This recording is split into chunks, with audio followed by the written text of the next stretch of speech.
고린도전서 7장 32절 말씀.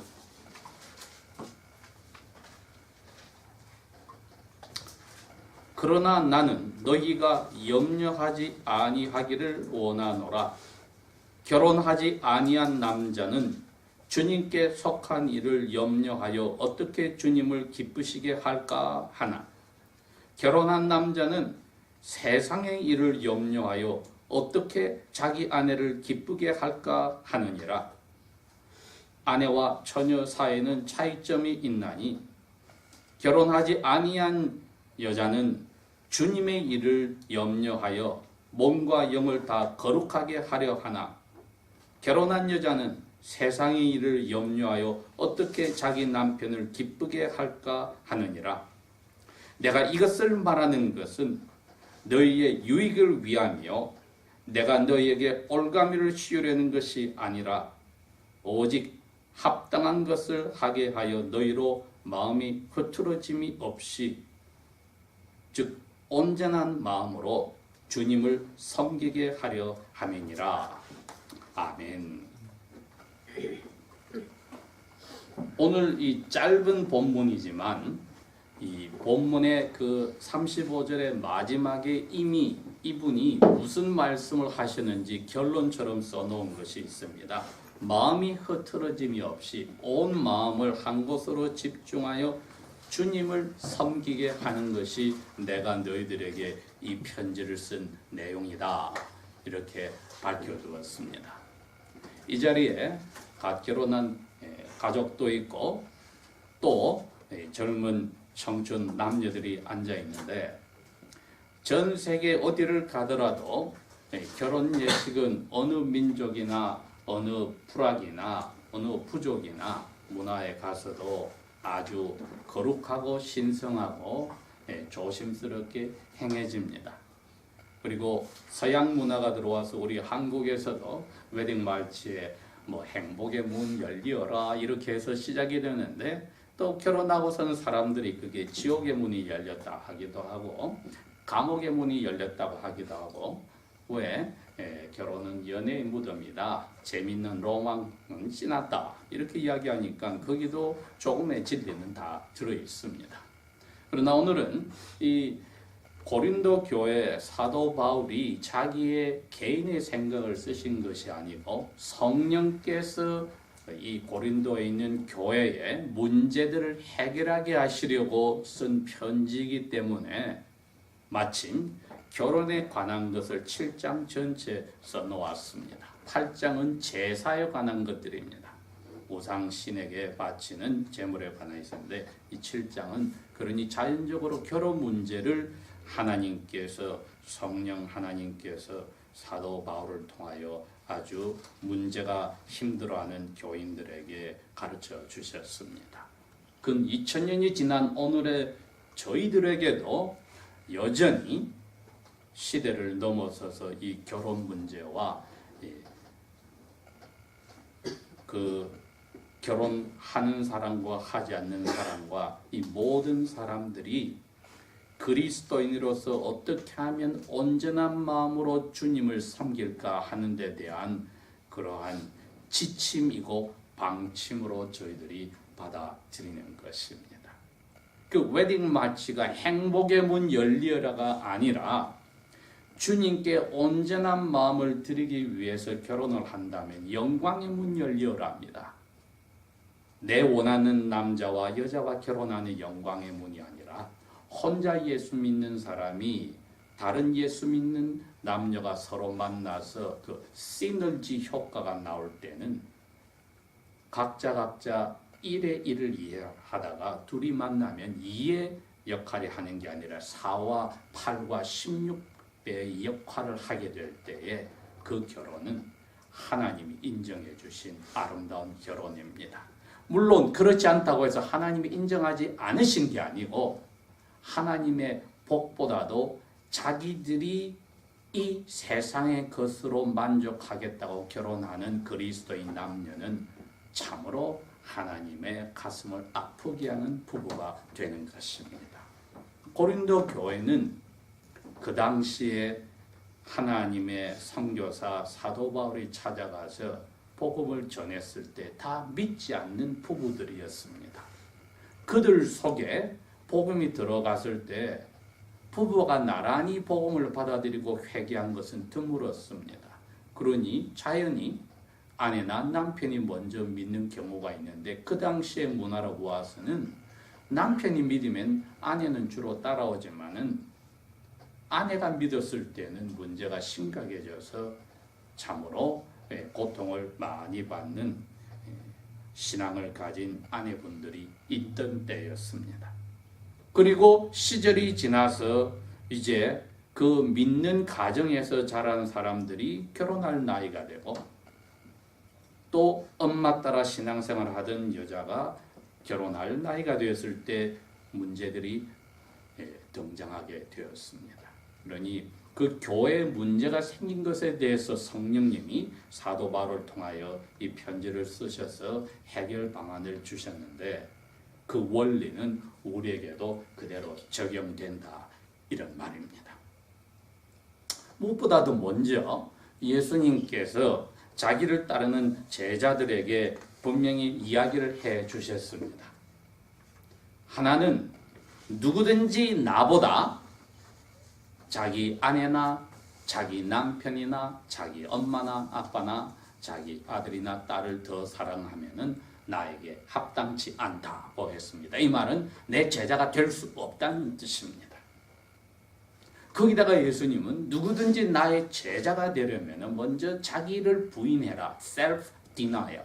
이건 자기가 가지고 있는 계획이나 자기가 편하고 자기의 원하는 욕심을 채우는 무슨 일이 되었든지 그것을 완전히 거부해야 한다. 이건 마치 불교 신자나 힌두교 신자가 가정을 가지다가 신의 뜻을 추구한다고 가정을 팽개치고 출가다 가정을 떠나서 신에게 자기 자신을 다 바치겠다는 것과 비슷한 것 같지만 그런 뜻이 아닙니다.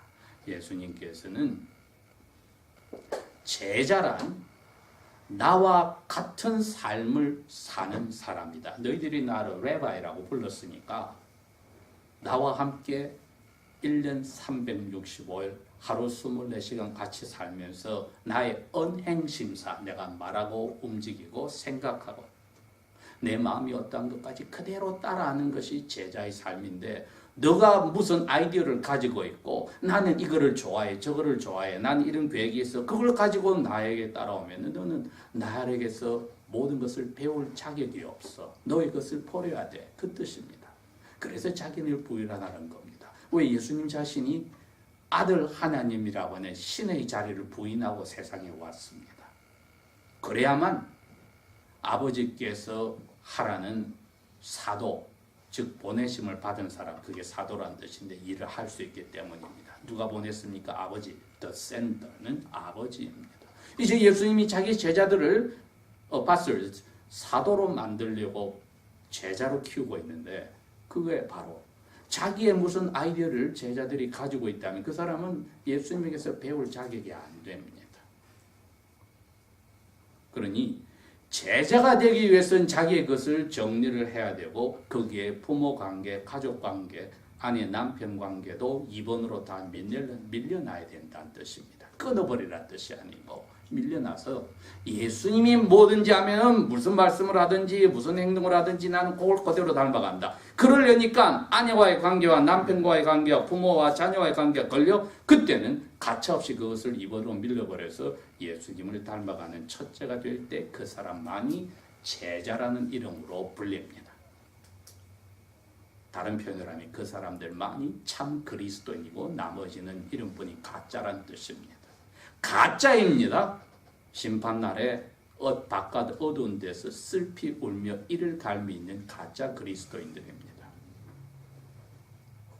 그렇게 생각하면은 이제 오늘 이 고린도전서 7장에 주신 명령이 어떤 기본적인 원리를 가지고 말씀하시는지 잘 드러납니다.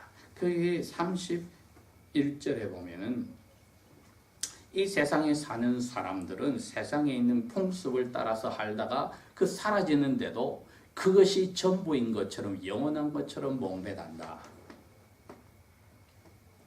그러면서 결혼 생활도 이 세상에 속한 것이다 고 밝혀놓았습니다. 이 세상에 속한 것이다. 아니 하나님이 축복하는 결혼이 이 세상의 것이라니. 이것을 오해하면은 로마 교회처럼 결혼은 하나님 앞에 하나님 뜻대로 사는데 거추장스럽다. 그러니 여자들은 독신 수녀로, 남자들은 신부로 혹은 수도승으로 사는 것이 좋다 하는 잘못된 이단 사상이 나옵니다. 여기서 말하는 것은 이 세상에 사는 동안 하나님이 허락하신 모든 관계는 죽는 순간에 끝난다는 뜻이었습니다. 그러니 그 중요성을 정확하게 이해하라는 뜻입니다. 이 세상들 사람들 사이에서도 보십시오. 결혼하고 후회하는 사람이 얼마나 많습니까? 처녀 총각들이 자기 하는 거 마음껏 하다가 결혼하고 나서 족쇄가 잡혔습니다. 아까 말했듯이 그래서 연애할 때는 죽고 못 살 표정 다 해주더니 결혼하고 나서는 그게 사라졌다. 그러니 마음 변했다는 등 연애의 무덤이란 등 내가 차라리 결혼 안 하고 살았더라면 내 마음껏 취미생활 할 텐데 이제 별의별 이야기가 다 나옵니다. 예수님은 절대로 우리를 사탕발림으로 꿰어서 제자가 되라고 한 적이 없이 자기 자신을 부인해라고 밝혀주었습니다. 그러니 그리스도 남녀는 결혼 웨딩 마치가 하나님의 영광의 문 열리어라 이렇게 됩니다. 우리 서로 행복의 문 열리어라. 그거는 있을 수 없는 생각입니다, 여러분. 결혼은 서로의 행복이라는 것을 위해서 하는 게 아니올시다. 하나님의 뜻을 이루는데 나 혼자로 부족하니 두 사람이 합쳐서 하나님의 영광을 드러내기 위해서 하는 것이다. 그것이 여러분 하는 결혼의 올바른 그리스도인 싱글 남녀의 마음의 자세여야 합니다. 그렇게 되었을 때에 이 세상 사는 동안 우리가 부부로 살고 하나님이 은혜를 주셔서 자녀를 선물로 주셨더라도 그것이 하나님의 영광을 가리지 않고 영광을 드러내는 데 쓰이지 않고 양육하지 않고 우리가 서로 사랑하지 않는다면 세상에 있는 풍습이 지나가듯이 지나는 헛된 것이 되는구나. 고 저희들이 원리를 이해해야 하는 겁니다. 막상 신앙이 뜨거운 사람들이 결혼하고 보니까 자기 기도 시간이 막히고 하나님의 말씀을 묵상하는 시간이 막히고 사람들에게 하나님의 사랑을 전하려고 자기의 몸과 마음과 감정과 물질과 시간을 써서 도우려는 게 아내에게 남편에게 쓰여져서 막힌다 했을 때 이건 내가 결혼한 게 잘한 건가 못한 건가 하는 마음이 든다면 그 사람들은 오늘 고린도전서 7장에 있는 말씀을 올바로 이해를 해야 합니다. 자, 먼저 32절에 결혼한 남자나 하지 않는 남자에게 이야기를 먼저 시작하는데 너희들이 염려하지 않기를 원한다고 했습니다. 35절에는 온 마음으로 마음이 나눠지지 않고 주님의 일에다가 전념을 하기를 원한다고 했는데 그런 사람이 없다 이겁니다. 왜? 염려를 가지고 있으니까. 그래서 그것을 해결해 주기 위해서 이분이 염려하지 않도록 해라.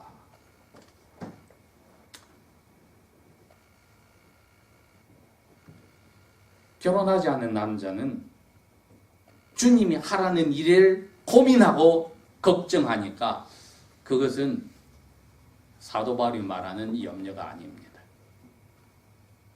그러나 33절에 결혼한 남자는 세상 일을 염려한다. 하나님 인정해놓고 축복한 결혼인데도 그것을 세상 일이라고 하여서 죽는 순간까지 있는 것이 세상의 일이라는 정의를 내렸습니다. 죽는 순간에 부부 사이는 완전히 없는 것처럼 됩니다. 왜? 주님께서 세상을 심판하러 오실 때 하나님 앞에다 형제자매로 나란히 서지 남녀관계, 부부관계로 서는 게 아닙니다. 부모와 자녀관계로 서는 게 아니라 예수 그리스도를 큰오빠, 큰형님으로 모시고 다 형제자매로 서서 하나님만 아버지로 섬기게 되는 관계로 가니 살아있는 동안에 있는 관계는 여기서 세상의 것이라고 정의를 내렸습니다. 그 세상의 것에 너희들의 온 마음을 다해서 주님을 섬길 때 어떻게 하는 것이 염려하지 않는 것이냐가 여기 초점입니다. 그러니 제일 깨끗한 것은 아예 그런 인간관계를 형성하지 않은 사람이 염려가 없는 사람이다. 33절에 인간관계를 만든 사람, 즉 결혼생활에 들어간 사람은 세상 일을 염려한다. 대표적인 게 신혼일 때 혹은 자녀가 없는 부부 사이가 혹은 자녀가 다 자라고 부부만 덜렁다만 네스티 엠트가 됐을 때도 어떻게 자기 아내를 기쁘게 할까? 이거 제대로 된 남편이 그러겠죠. 제대로 되지 않은 남편은 결혼 후에하고 어떻게 한다 스스로 기쁘게 할까 봐 아내를 용해 먹겠지요. 그러나 여기서는 제대로 된 그리스도인 남편에게 하는 이야기입니다. 세상 일을 염려하여 결혼 자체를 세상 일로 정해놓고 그리스도인의 결혼에도 불구하고 세상 일이라고 정해놓고 어떻게 나의 아내를 기쁘게 할까? 이건 하나님께 칭찬받아야 될 남편을 이야기합니다. 그럼에도 불구하고 이것은 죽는 순간엔 이 아내와 나는 아무 관계가 없어지는데 여기에 내가 전신을 투자해버리는 순간에 나는 하나님을 위해서 아내를 기쁘게 하지 않는 문제를 가져서 온 마음을 다해 주님의 뜻을 이루지 못하는 겁니다. 지금 그 이야기를 하시는 겁니다.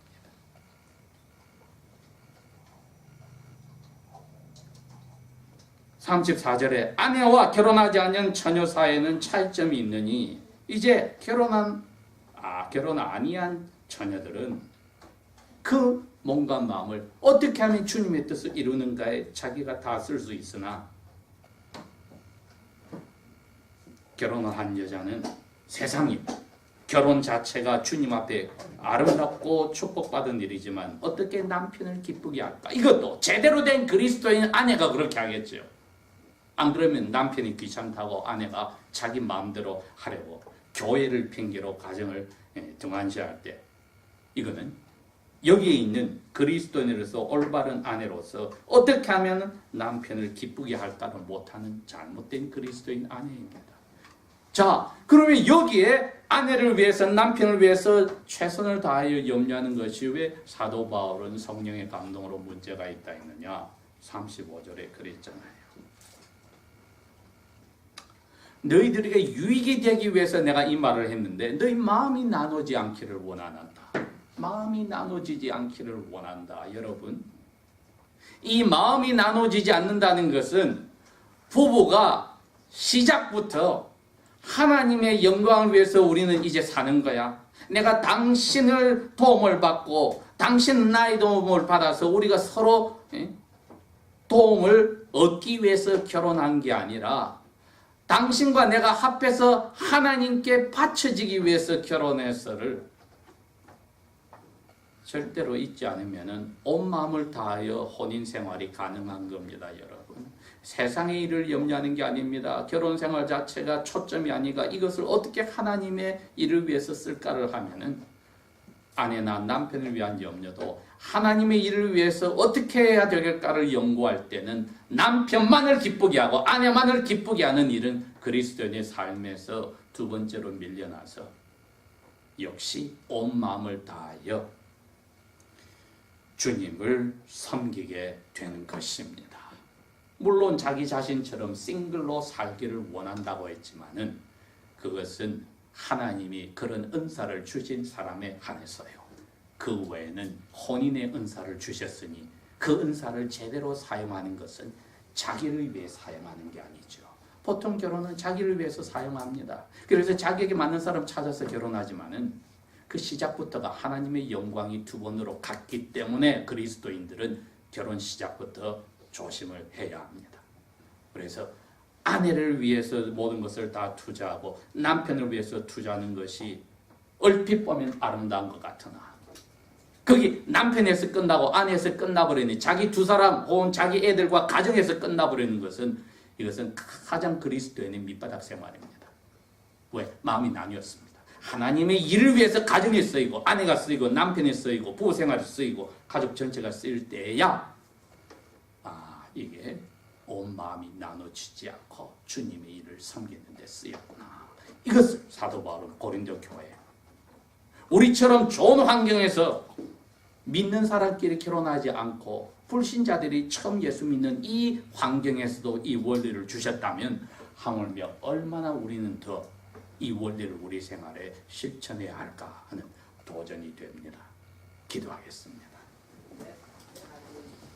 아버지 하나님, 주님의 일을 섬기는 것이 앞으로 곧 오실 시간이 단축된 주님을 거룩하게 몸과 마음으로 만날 준비하는 것인데, 저희들이 이 세상에 속한 부부와 자녀들과의 이 관계에서 그 이상을 벗어나지 못하는 실수들과 죄가 있었으면 용서하여 주십시오. 시작부터가 내 욕심을 채우고 자랑하려 하고 여러 가지 편의를 위해서 결혼하고 자녀를 양육하였다면 용서하여 주십시오. 이제부터라도 남편과 아내와 자녀들이, 우리 가정이, 부부 생활이 하나님의 일을 마음이 나눠지지 않고 쓰이는데, 부모를 공경하는 것도 부모를 공경하는 전체가 아니라 하나님의 일을 하는데 쓰여지도록 저희의 영육을 주님 맞을 준비하는데 만반의 준비토록 만들어 주십시오. 예수님 이름으로 감사 기도합니다. 아멘.